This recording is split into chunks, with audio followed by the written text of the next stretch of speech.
Thierno Mohamed Sirajou Ba, représentant du Khalif général de Médina Gounass, Thierno Ahmad Tidiane Ba, avec la délégation qui l'accompagne, avec à sa tête le président du comité d'organisation, Thierno Amadou Bayel Ba.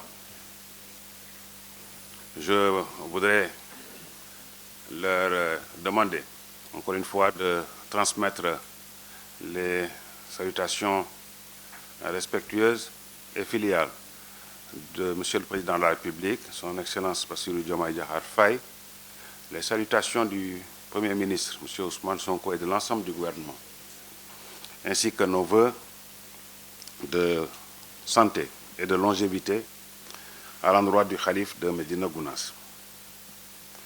Je me félicite, je voudrais féliciter le comité d'organisation dirigé par Thierno Amadou Bayel Ba pour les excellentes conditions dans lesquelles ils ont préparé ce Dakar, édition 2025.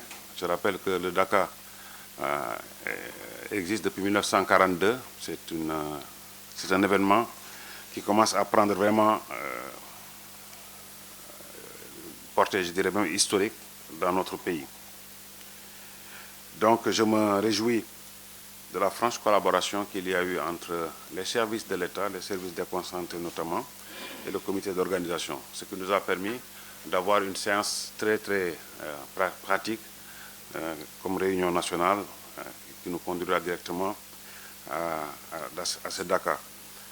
Je voudrais ici encore une fois réaffirmer l'engagement du gouvernement à accompagner les foyers religieux, tous les foyers religieux, de la plus belle des manières dans leur mission d'encadrement spirituel de nos populations et dans leur rôle dans le maintien et le renforcement de la cohésion nationale, de la cohésion sociale. J'engage les services ici présents à respecter les engagements qu'ils ont pris devant nous tous afin d'assurer un déroulement vraiment optimal du Dakar. Je les engage à rester vigilants dans le processus de préparation du Dakar de Médina Gounass, aussi bien avant le Dakar que pendant le Dakar. J'engage naturellement le comité d'organisation, les services déconcentrés et toutes les parties prenantes à communiquer, vraiment à assurer le suivi vraiment des décisions prises, mais surtout encore à rappeler aux usagers de la route, notamment les conducteurs de véhicules, de faire particulièrement attention à leur mouvement dans cette région pendant ces événements et d'être très prudent. J'engage enfin le secrétaire général à suivre toutes les décisions prises ici au niveau central et à en assurer la coordination. Au gouverneur de voir l'exécution au niveau local et de nous en rendre compte dans les délais les plus contraints possibles afin que vraiment tout se passe dans les meilleures conditions possibles. Nous remercions le ministre de l'Intérieur pour l'organisation de cette réunion nationale qui boucle une série de réunions et de rencontres. Nous avons démarré avec un CLD localement avec le sous-préfet de Bonconto qui a fait une visite et on a fait les premiers travaux. Cette réunion a été suivie de la réunion régionale qui a été elle aussi tenue à Médina Gounass avec le préfet qui a aussi fait une visite avec l'ensemble des services concernés.